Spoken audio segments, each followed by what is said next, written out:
ప్రభునందు నాకు అత్యంత ప్రియమైనటువంటి వారులారా, మన ప్రభువును రక్షకుడైనటువంటి యేసుక్రీస్తు వారి యొక్క శుభనామములో మీ అందరికీ నా హృదయపూర్వకమైన శుభములు, వందనములు తెలియజేయుచున్నాను. ఉదయకాల సమయంలో దేవుని వాక్యాన్ని ధ్యానం చేసుకుందాము. ఈరోజు వాక్య ధ్యానము కొరకు మనం తీసుకున్నటువంటి లేఖన భాగము యోబు గ్రంథము 37వ అధ్యాయము 5వ వచనం చదువుకుందాము. దేవుడు ఆశ్చర్యముగా ఉరుముధ్వని చేయును, మనం గ్రహింపులేని గొప్ప కార్యములను ఆయన చేయును. ఆమేన్. దేవుని నామమునకు మహిమ కలుగును గాక. ఇక్కడ ఈ వాక్య భాగాన్ని మనం గమనించినట్లయితే, దేవుడు మనం గ్రహించలేనటువంటి గొప్ప కార్యములను ఆయన మన కొరకు చేసే దేవుడై ఉన్నాడు. మన యొక్క ఆలోచనలు, మన తలంపులు వేరు. దేవుని యొక్క ఆలోచనలు, దేవుని యొక్క తలంపులు వేరు. దేవుడు మన ఊహకు మించినటువంటి కార్యాలు ఆయన చేసే దేవుడు. మనం అడుగుతున్న వాటికంటే, ఊహిస్తున్న వాటికంటే కూడా అత్యధికంగా దయచేయుటకు శక్తి కలిగినటువంటి దేవుడు. ఆయన హృదయాంతరంగాల్ని పరిశీలించే దేవుడు, పరిశోధించే దేవుడు, ప్రతివారి యొక్క హృదయ వాంఛలను ఎరిగిన దేవుడు. కాబట్టి ఆయన మనం ఊహకు మించిన కార్యాలు మన పక్షంగా చేసే దేవుడై ఉన్నాడు. యెషయా గ్రంథం 55వ అధ్యాయం 8వ వచనం చదువుకుందాం. నా తలంపులు మీ తలంపులు వంటివి కావు, మీ త్రోవలు నా త్రోవల వంటివి కావు. ఇదే యెహోవా వాక్కు. ఆకాశములు భూమికి పైన ఎంత ఎత్తుగా ఉన్నవో, మీ మార్గముల కంటే నా మార్గములు, మీ తలంపుల కంటే నా తలంపులు అంత ఎత్తుగా ఉన్నవి. ఇక్కడ వాక్య భాగాన్ని చూడండి. మా తలంపుల కంటే దేవుని యొక్క తలంపులు ఎంతో ఎత్తుగా ఉన్నాయంట. మన ఆలోచనల కంటే ఆయన ఆలోచనలు ఎంతగానో ఉన్నవి. ఆయన త్రోవలు మన త్రోవల వంటివి కావు, ఆయన ఆలోచనలు మన ఆలోచనల వంటివి కాదు.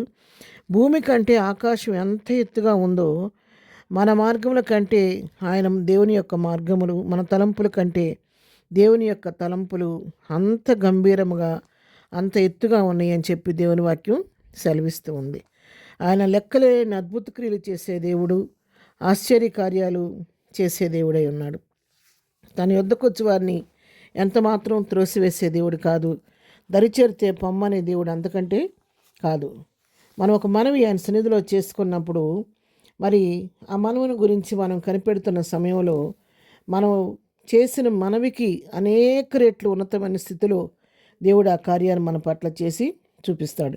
యోబు గ్రంథంలోని 5వ అధ్యాయం 9వ వచనం మనం చదువుకుంటే, ఆయన పరిశోధింపజాలని మహాకార్యములను, లెక్కలేని అద్భుత క్రియలను చేయవాడు. పరిశోధక మన మానవ జ్ఞానానికి అందనటువంటి, పరిశోధింపజాలినటువంటి మహాకార్యములు మన పట్ల చేసే దేవుడు. ఒక అద్భుతం చేసి ఊరుకునే దేవుడు కాదు, లెక్కలేని అద్భుతాలు మన పట్ల చేసే దేవుడే ఉన్నాడు. ఈ విధంగా కార్యం చేసే దేవుణ్ణి మనం సేవిస్తున్నందుకు నిజంగా మనం ఎంతో ధన్యులమై ఉన్నాము. ఆయన అద్భుత కార్యాలు, ఆశ్చర్య కార్యాలు రుచి చూస్తున్నటువంటి మనము ఆయన ప్రేమ యొక్క లోతు, ఎత్తు, వెడల్పును అర్థం చేసుకొని ఆ ప్రేమలో అంటుకట్టబడి ఆయనపైన ఆనుకొని జీవిస్తూ ఉంటే ఎన్నో మరి ఇంకా ఇంకా మహత్తైన కార్యాలు నీ పట్ల, నా పట్ల అని చేయుటకు సిద్ధంగా ఉన్నాడు. యోబు గ్రంథంలోనే 9వ అధ్యాయం 10వ వచనం కూడా చదువుకుంటే, ఎవడనూ తెలుసుకోలేని మహత్తైన కార్యములను, లెక్కలేని అద్భుత క్రియలను ఆయన చేయుచున్నాడు. ఏ మనుషుడు గ్రహించలేడు. ఒక కార్యం దేవుడు మన పట్ల చేస్తే ఆ కార్యాన్ని ఏ మనుషుడు గ్రహించలేనంత భావగర్భితంగా దేవుడు కార్యం చేస్తాడు. ఎవరో తెలుసుకోవడం మహత్తైన కార్యాలు, లెక్కలేని అద్భుత క్రియలు ఆయన మన పట్ల చేసే దేవుడే ఉన్నాడు. కాబట్టి పిల్లరా, ఉదయకాలం దేవుని వాక్యం నీతో నాతో మాట్లాడుతుండగా, నీ పట్ల కార్యాలు జరగాలంటే, ఒక ఉన్నతమైన కార్యం నీ పట్ల దేవుడు చేయాలంటే, ఒక అద్భుతమైన కార్యం నువ్వు పొందుకోవాలని ఆశపడుతూ ఉంటే, సమస్తమును చేయటకు శక్తి కలిగిన దేవుని పైన ఆధారపడండి. ప్రభు వైపు చూడండి, ప్రభువుని అడగండి. మీ ఊహకు మించిన కార్యాలు మీ జీవితంలో చేసి మీ హృదయాన్ని తృప్తిపరిచి, మేళ్లతో తృప్తిపరిచి మీ నోటి నవ్వు కలుగు చేసే దేవుడై ఉన్నాడు.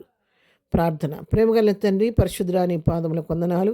ఉదయకాలం మాకు ఇచ్చిన శ్రేష్టమైన వాక్య భాగాన్ని బట్టి నీ వందనాలు. నువ్వు లెక్కలేని అద్భుత క్రియలు చేసే దేవుడు, మహత్తైన కార్యాలు చేసే దేవుడు అయినందుకు నీ వందనాలు. ఇంతవరకు మా జీవితంలో ఎన్నో కార్యాలు ఇంతవరకు చేస్తూ వచ్చావు నాయన. ఎంతవరకు చేసిన వీళ్ళన్నిటిని బట్టి నీ కృతజ్ఞతాస్తుతులు చెల్లించుకుంటున్నాం.